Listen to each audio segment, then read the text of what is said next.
Good morning, Year 4. I hope you had a lovely weekend, and today we are going to be doing some more English.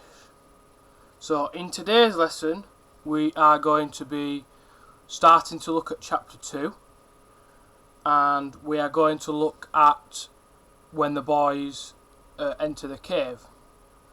Then we will be looking at adjectives that are used to describe the cave, and then we will come up with our own adjectives to describe the cave and the tunnel, and then finally you'll write some of your own sentences about a cave. So let's start.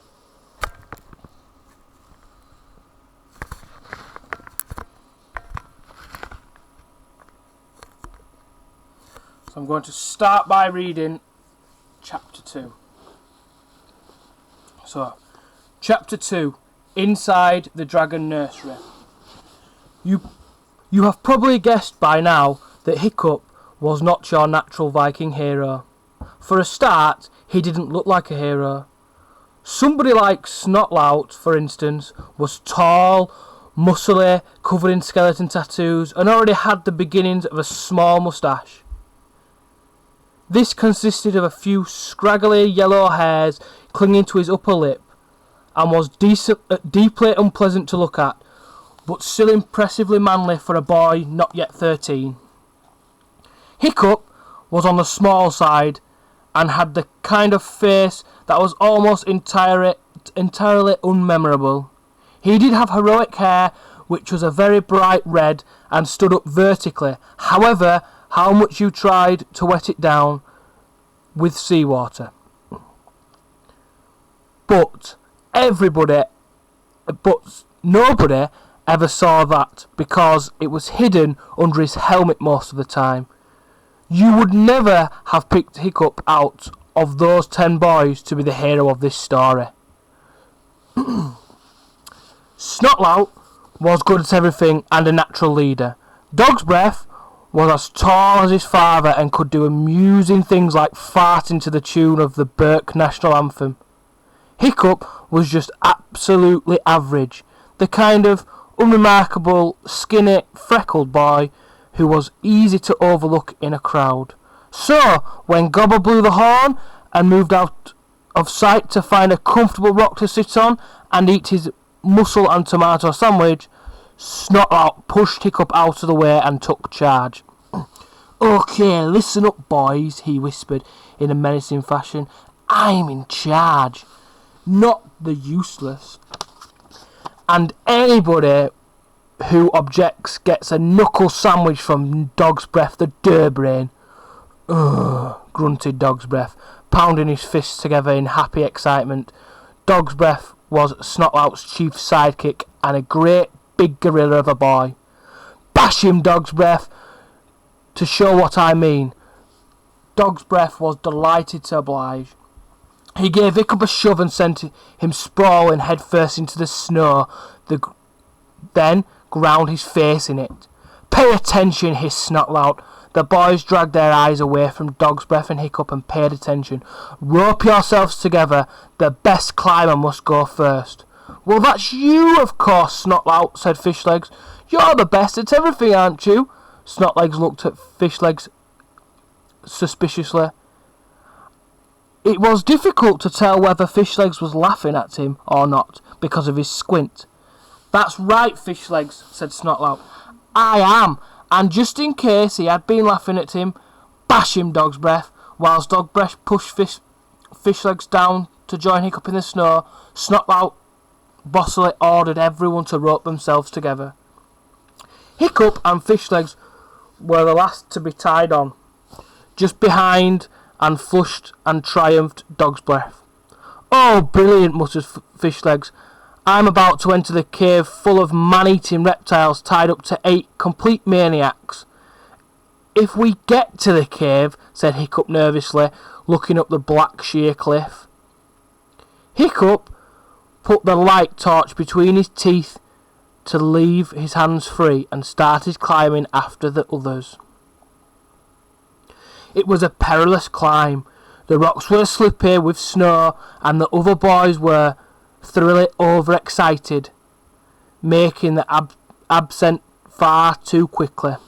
At one point, Clueless missed his footing and fell, luckily onto Dog's Breath, who caught him by the back of the trousers and heaved him back onto the rocks again, before he brought the whole lot of them down. When they finally made it to the mouth of the cave, Hiccup looked down briefly at the sea pounding the rocks way below and swallowed very hard. "Unite the ropes," ordered Snotlout.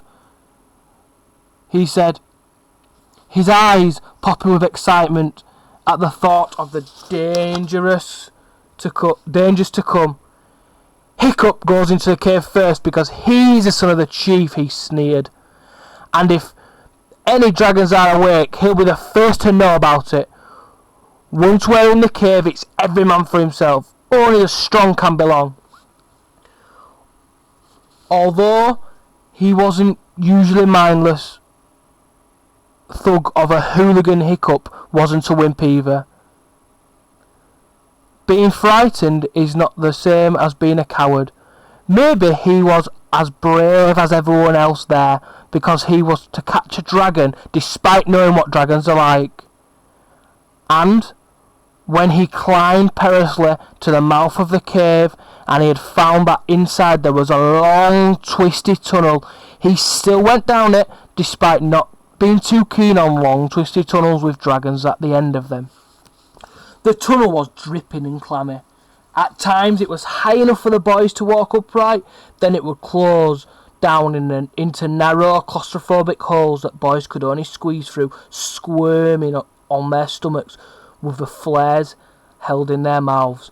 After 10 long minutes of walking and crawling into the heart of the cave, the stench of a dragon, a salty stink of seaweed and old mackerel heads got stronger and stronger until it became unbearable, and the tunnel opened out into a ginormous cavern. Okay, so we're going to leave it there now for today. So let's have a think about, in the book, what words did Cressida Cowell use to describe the tunnel and the cave? Well, I've got a couple of words that I've written down here. So I've written that he thought it's clammy, unbearable, claustrophobic, twisty, ginormous, stench because it smelt, and revolting. So now let's have a think. What are adjectives? So I'd like you to pause the video and have a think, what are adjectives? Okay, so adjectives are words that are used to describe something and sort of say how things are, to give us more information. So why do you think that we use adjectives? Just pause the video and have a think. So we use adjectives to help describe something, and it's to give the reader more information to imagine what has been described. So if we use describing words to help paint a picture when we're writing, so that the reader knows more information about what something looks like. So now, what I would like you to do is think of some of your own adjectives that you could use to describe the tunnel or the cave, and I would like you to write them on the worksheet. There's a table on the left hand side.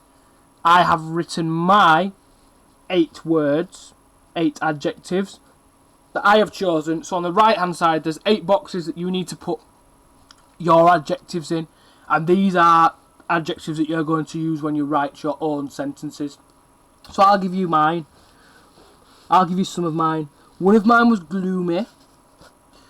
Then I also had isolated, and I had twisty and stomach turning.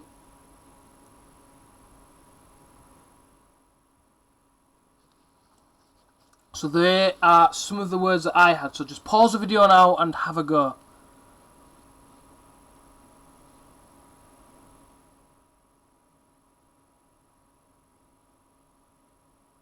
Okay. So you should have written down 8 adjectives that you are going to use. So now we will start by writing some of our own sentences. So I am going to give you an example for one of them. So first we need to write a sentence about the entrance to the cave or looking up at the cave before the boys get in. So my sentence was, the boys could just make out the isolated cave at the top of the cliff. So we need to think of our sentence first. Then we need to think about how we will punctuate it. And remember, we need to use capital letters and full stops. So now I've thought of my sentence, I will write it down. So first, remember, we need to start with a capital letter. So the boys could just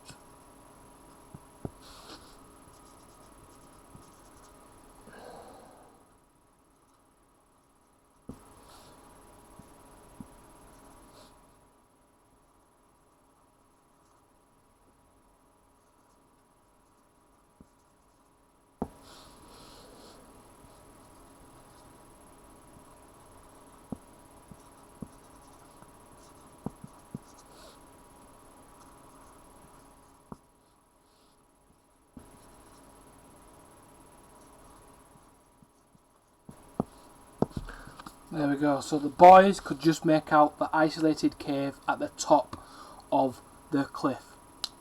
So I there have remembered capital letters, full stops, and remember punctuation if you need it. So now I would like you to pause the video and write your sentence for the top, looking at the cave from the outside.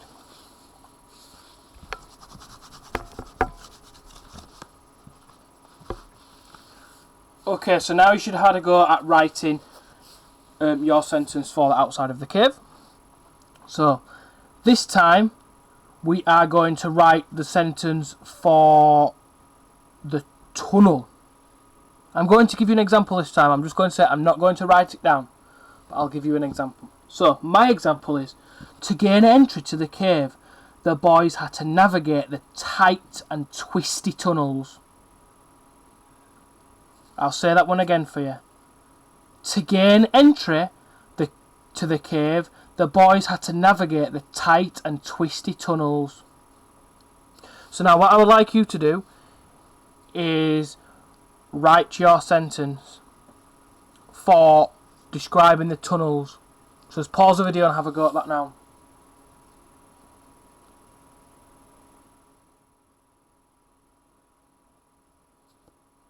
Okay, so next we are going to write a sentence for when they get to the cave or get into the cave.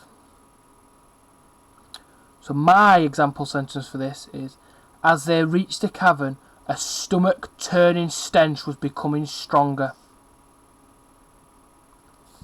I'll say that one again for you. So as they reached the cavern, a stomach-turning stench was becoming stronger. And a cavern is like the opening of a cave. It's like the big open section.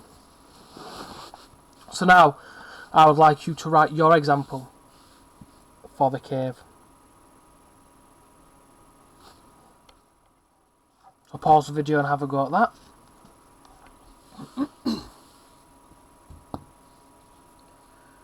Okay, so now you should have written 3 sentences. You should have one about from the outside of the cave, one about the tunnel, and one about the cave itself. If you haven't done all 3 of them, just pause the video now and finish off. Okay, so finally I've got a little challenge for you. And my challenge is, I would like you to use 3 adjectives with commas in a list and write a sentence about the cave. So on your worksheet, I have an example. I'm not going to read the example to you because you can read it on the sheet, but there's an example of my sentence. I don't want you to use the same adjectives. You need to use the adjectives that you have written about, because at the top of the sheet you should have 8 adjectives, so you should use 3 of those 8 adjectives to describe the cave. So that is the end of the lesson for today, and I hope you enjoyed it.